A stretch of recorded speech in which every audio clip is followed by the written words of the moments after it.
introduction. Thanks for joining us as we continue Luke chapter 15, exploring who God is as described by Jesus. Today I want to talk about the prodigal. Now, I bet immediately when you heard that word, immediately you thought he's going to talk about the younger son, but I'm not.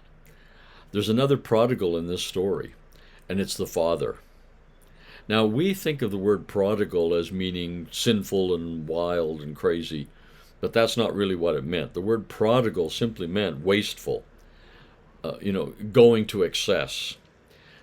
And in this story, we see that the father is prodigal in his love and in his blessing of his son. And with us, God is a prodigal God when it comes to grace and mercy and love and blessing and welcome and celebration and life to the full. God is wasteful.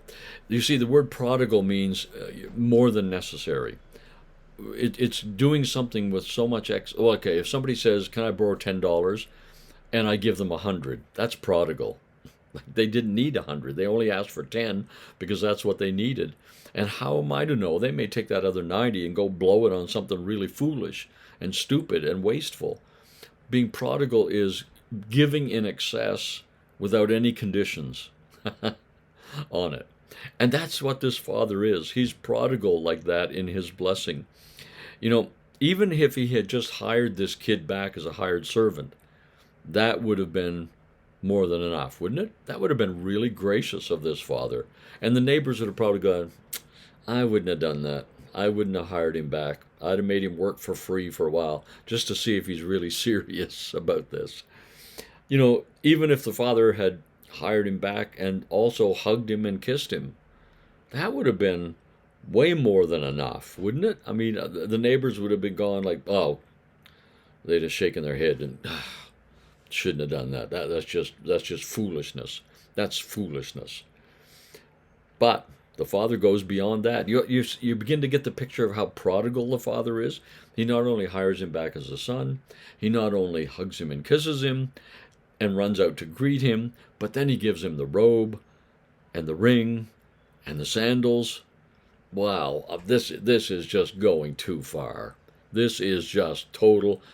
Why is this father wasting all this good stuff on this loser? That's probably what they were standing around saying.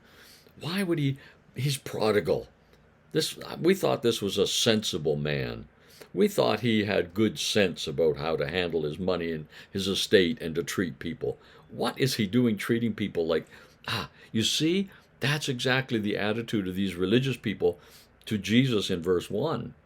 Why is he treating people like this? We believe God is sensible and God is fair and God rewards good boys and girls and punishes bad ones, and that's what he's all about. And Jesus is going, I want you to understand my father's prodigal. He's prodigal. Well, even if he had hugged him and kissed him and ring robe and sandaled him and then gives him a grand banquet. What? This is just getting so ridiculous, scandalous. Now the neighbors are all going, we're just writing him off. We are writing this guy off because this is so ridiculous. It's just scandalous to treat a loser like this, to treat this unfaithful kid, this unrighteous, unholy, prodigal son. Treating him like this is just scandalous. It makes us angry. It makes us mad inside, and we want to grumble. That's verse 1. Remember, it said they were grumbling. They were upset about this. They just didn't say, "Well, we don't understand you, Jesus." They were going like, "This is ridiculous, and you're wrong, and it needs to stop, and it needs to stop now because you're misrepresenting God." And Jesus is going, "Well, let me tell you a little story." And he just makes them understand more. God's prodigal, more prodigal, more prodigal than that, more prodigal than that. God is beyond the limits of prodigalness. He is such a blesser of people. God's love for you and I, and his blessings for you and I, and his future for you and I, and his story about you and I is prodigal. It is scandalously, excessively good. And yeah, it's wasteful because sometimes we waste it. But he doesn't put a limit on it because of that. He doesn't say, "I'll bless you as long as you handle my blessings wisely." You know, I'll grace you as long as you don't take advantage of it. He just pours it out. He pours it out, full knowing full well that we're going to mess up with it sometimes. But that's our God. He's a prodigal God. Well, in Romans chapter 5 and verse 15 in the Revised English Bible, it talks about God's response to us. And it says, His grace vastly exceeds Adam's sin. It goes far beyond. God's response to our sinfulness and our brokenness and our messing upness is prodigal. It's excessive. It goes way beyond what was necessary. That is God. Wow. Can we think about that one today?